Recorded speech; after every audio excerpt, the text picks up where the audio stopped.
Today I want to talk about Infj revolutionaries. Yeah, these are people that left impacts on the world. These are people that had visions that wanted to change the world in their own way. And they went all out and they did. And they're going to list a couple of them right off the bat. You had Dr. Martin Luther King. He was an INFJ. He had a vision. He wanted to change the world. He had a dream. Yeah. And he left an impact on the world.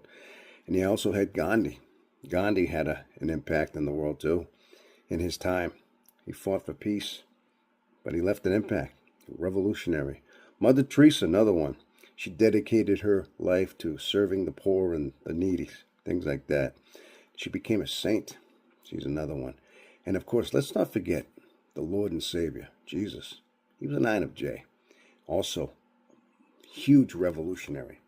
In fact, probably one of the most impactful revolutionaries of all time. When you think about what he did, and you want to talk about an impact, left an impact. You know, people, but there's been some dark ones too. You gotta just talk about some of the dark impacts too. It hasn't always been that, and there's a few that come to mind, and in particular that guy from Germany with the mustache, the Führer. Yeah, that guy. Well, yeah, it turns out he was a revolutionary INFJ as well. I mean, his version of his revolutionary does seem a little bit twisted and distorted, but somehow he thought he was changing the world. I mean, in his own right, he thought he was making a difference in his own way. We see his vision as a little bit different than ours, but still a revolutionary who changed the world.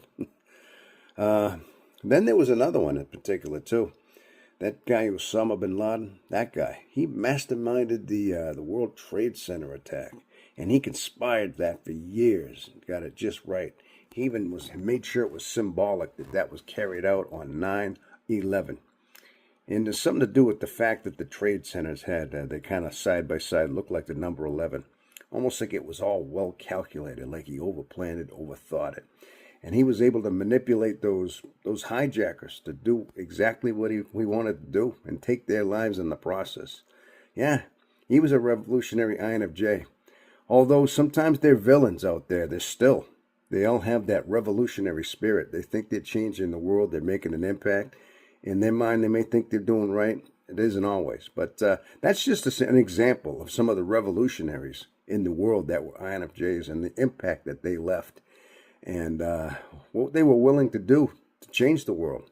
That's sometimes that's what the INFJ is made of. That's their spirit. And that's how they change things. Well, people, I just thought I'd like to hear a little bit about that. Thank you.